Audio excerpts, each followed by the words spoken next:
తోపుదుర్తి గ్రామానికి చెందిన తోపుదుర్తి మహేష్ రెడ్డి మరణం వెనుక చాలా అనుమానాలు ఉన్నాయని ధర్మవరం నియోజకవర్గం టీడీపీ ఇన్ఛార్జ్ పరిటాల శ్రీరామ్ పేర్కొన్నారు. సోమవారం అనంతపురం జిల్లా కేంద్రంలోని ప్రభుత్వ ఆసుపత్రి వద్ద మృతి చెందిన తోపుదుర్తి మహేష్ రెడ్డి మృతదేహానికి పూలమాల వేసి నివాళులర్పించి అనంతరం తోపుదుర్తి మహేష్ రెడ్డి కుటుంబ సభ్యులను ధర్మవరం నియోజకవర్గం ఇన్ఛార్జ్ పరిటాల శ్రీరామ్ ఆదివారం సాయంత్రం 6:45 సమయంలో పరామర్శించడం జరిగింది. ఈ సందర్భంగా ధర్మవరం నియోజకవర్గం టీడీపీ ఇన్ఛార్జ్ పరిటాల శ్రీరామ్ మీడియాతో మాట్లాడుతూ తోపుదుర్తి గ్రామానికి చెందిన తోపుదుర్తి మహేష్ రెడ్డి మరణం వెనుక చాలా అనుమానాలు ఉన్నాయన్నారు. రైలు పట్టాలపై అనుమానాస్పదంగా తోపుదుర్తి మహేష్ రెడ్డి మృతి చెందడం జరిగిందని, ఈ సందర్భంలోనే ప్రభుత్వ సర్వజన ఆసుపత్రిలో మహేష్ మృతదేహానికి నివాళులర్పించడం జరిగిందని, మహేష్ తల్లిదండ్రులను కూడా ఓదార్చడం జరిగిందని, 2019 ఎన్నికల తర్వాత తోపుదుర్తి మహేష్ రెడ్డి తనను సంప్రదించడం జరిగిందని, అయితే ఆ సందర్భంలో మాజీ ఎమ్మెల్యే తోపుదుర్తి ప్రకాష్ రెడ్డి సోదరులు చాలా ఇబ్బందులకు గురి చేస్తున్నారని, భూముల విషయంలో లేని సమస్యలు సృష్టిస్తున్నారని, అక్రమంగా తమ పైన కేసులు కూడా పెడుతున్నారని అనేక సందర్భాల్లో తోపుదుర్తి మహేష్ రెడ్డి తన దృష్టికి తీసుకురావడం జరిగిందని, కానీ వాటిని అన్నింటినీ కూడా తోపుదుర్తి మహేష్ రెడ్డి ధైర్యంగా ఎదుర్కొని ఉన్నాడని, రోజు వరకు చాలా ధైర్యంగా ఉన్న వ్యక్తి హఠాత్తుగా రైల్వే పట్టాలపై మృతి చెందడంపై తమకు ఎన్నో అనుమానాలు ఉన్నాయని, ఈ మృతి పైన స్థానిక పోలీసులు కేసు నమోదు చేసి క్షుణ్ణంగా విచారణ చేపట్టి తోపుదుర్తి మహేష్ రెడ్డి మృతికి కారకులైన వారిని కఠినంగా శిక్షించాలని ధర్మవరం నియోజకవర్గం టీడీపీ ఇన్ఛార్జ్ స్థానిక పోలీసులను కోరడం జరిగింది.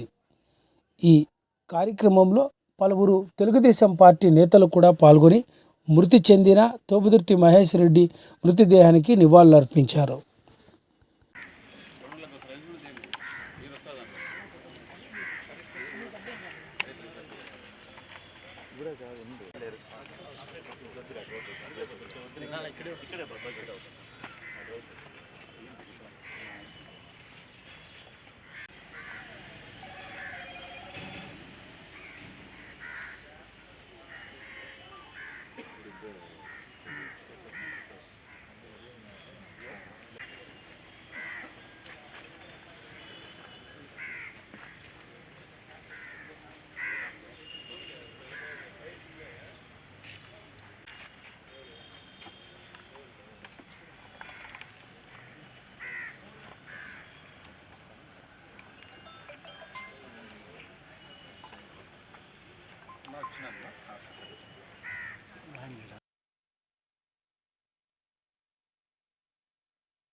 నేను అప్పుడే అన్నం చేయలేదు. 4 కొట్టినా వాళ్ళకి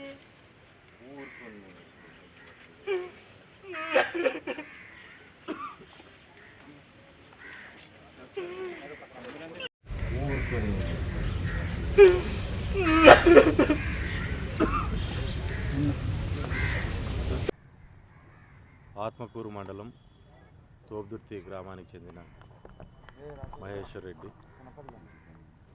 అబ్బాయి చిన్న వయసు ఉన్న చాలా చలాకీగా పిల్లలతో కలిసి బాగా మంచి చదువరి పిల్లలతో అందరితో కలిసి బాగా యాక్టివ్గా ఉన్న పిల్లోడు.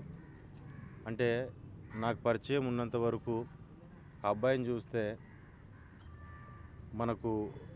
మన ఇంట్లో పిల్లలు ఆ వయసు పిల్లలు తిరుగుతూ ఎటువంటి కల్మషం లేకుండా తిరుగుతా అంటే వాళ్ళు ఎలా అనిపిస్తుందో మనకు అటువంటి క్యారెక్టర్ ఉన్న వ్యక్తి, అందరితోనూ మమేకమయ్యే వ్యక్తి, ముందుకెళ్ళే వ్యక్తి.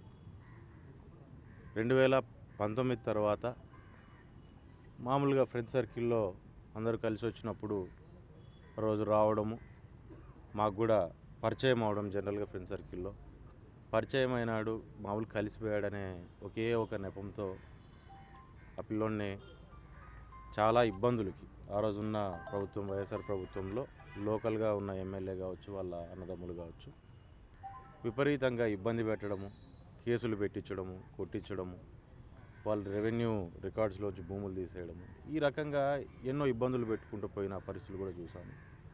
కానీ అప్పుడున్న పోలీసు వరకు ఆ అబ్బాయికి నచ్చ చెప్పుకొని మనం ఈ రకంగా కాకోకుండా మనం ఏదైనా టైం మంచిది కాదు, ఈ రకంగానే ముందుకు పోండి, ఏం అవసరం లేదు అని చెప్పి, ఏమి వచ్చే పని లేదు, రాజకీయాలతో పని లేదు, ఏదైనా నీ భవిష్యత్తు బాగుంటే నువ్వు ఎక్కడున్నా సరే మేము కూడా హ్యాపీగా ఉంటామని చెప్పి ఆ పిల్లోడికి అబ్బాయికి చెప్పడం, ఆ అబ్బాయి కూడా దాన్ని అర్థం చేసుకొని ఉండడము, ఈ రకంగా ఏదైనా సరే చెప్తే వినే వ్యక్తి, చేయగలిగిన వ్యక్తి, అంతో గింతో వాస్తవంగా చెప్పాలంటే ధైర్యంగా ఉండగలిగిన వ్యక్తి.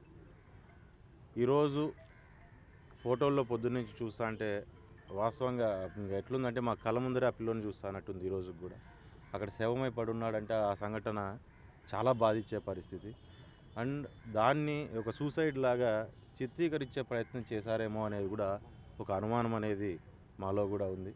ఎందుకంటే అంత ధైర్యంగా చలాకీగా ఉండే వ్యక్తి వెళ్ళి ఏదో సంఘటనలన్నిటికీ సూసైడ్ చేసుకుంటాడు అనేది కూడా చాలా అవాస్తవంగానే అనిపిస్తుంది.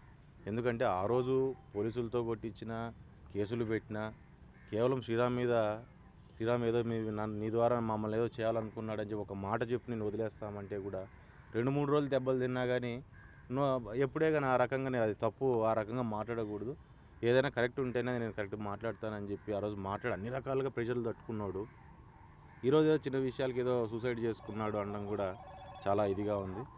గతంలో కూడా మాకు ఈరోజు దీన్ని వేరే రకంగా ఆలోచన చేయడానికి కూడా మాకు ఏంటంటే, ఈరోజు మాజీ ఎమ్మెల్యే ప్రకాష్ రెడ్డి వాళ్ళ అన్న రాజశేఖర్ రెడ్డి దీంట్లో అనుమానితుడుగా మేము కూడా భావిస్తున్నాం. ఎందుకంటే గత 2-3 రోజుల నుంచి ఆ అబ్బాయికి ఫోన్లు చేయడము, ఒక వారం 10 రోజులు, నెల రోజులు జనవరి నుంచి ఫోన్లు చేయడము, బెదిరించడము, ఇంట్లో వాళ్ళ నాన్నకి వాళ్ళకు కూడా ఫోన్లు చేసి బెదిరించడము, కొడతాము, తిడతాము, చంపుతామని చెప్పి మాట్లాడడం, ఈ రకంగా మాట్లాడుతున్నప్పుడు మామూలు బెదిరింపులే ఈ రకంగా ఎందుకు ఉంటుంది అని చెప్పని ఇంట్లో వాళ్ళు కూడా భావించడం జరిగింది. కానీ ఈరోజు జరిగిన సంఘటన చూస్తుంటే హైదరాబాద్లో ఇటువంటి పరిస్థితి. హైదరాబాద్లో ఒక రియల్టర్ని తీసుకెళ్ళి యాక్సిడెంట్ రూపంలో చూపించి అక్కడ అతన్ని చంపిన పరిస్థితి, ఆ కేసులో ఇంకా ముద్దాయిగా ఉన్నాడు. అంటే ఇది ఒక అనుమానానికి దారితీసే పరిస్థితి కూడా ఈరోజు కనపడుతుంది, ఈరోజు జరిగిన సంఘటన అంతా చూస్తుంటే. కానీ ఏదేమైనా మన ఇంట్లో పిల్లలు ఉన్నట్లు ఈరోజు ఎమ్మెల్యే కావచ్చు, వాళ్ళ అన్నదమ్ములు కావచ్చు, ఒక విషయం ఆలోచన చేయాలి. మీ కళ్ళ ముందర పుట్టి పెరిగిన పిల్లోడు, మీకు అంతో గింతో మీ కుటుంబాలకు పనిచేసిన కుటుంబాలు అవన్నీ, నిజంగా చెప్పాలంటే మీ ఇంట్లో పిల్లల వయసు కూడా ఉంటుంది, నాకు తెలిసి అంతే ఉంటుందేమో వయసు, మీ ఇంట్లో కొడుకో కూతురు అంటే ఆ వయసు ఉంటుంది. కానీ అటువంటి పిల్లోడికి నచ్చ చెప్పుకునే పరిస్థితి పోయి ఈ రకంగా ప్రెషర్లు పెట్టి మరి ఏం జరిగిందనే దాన్ని కూడా అంత దూరానికి తీసుకెళ్ళడం కూడా సరైన పద్ధతి కాదు. దాన్ని ఏదైనా సరే, ఏది ఏమైనా దీని మీద పోలీసులు పూర్తి స్థాయిలో దీని మీద విచారణ జరపాల్సిన అవసరం ఉంది. ఖచ్చితంగా ఈ సమస్యను తీసుకొని మేము ఇంకా పై స్థాయికి కూడా, ఇంకా ఎస్పీ గారికి కావచ్చు, ఇంకా పై స్థాయికి కూడా తీసుకొని పోతాము. దీని మీద పూర్తి స్థాయిలో సమగ్రమైన విచారణ జరగాల.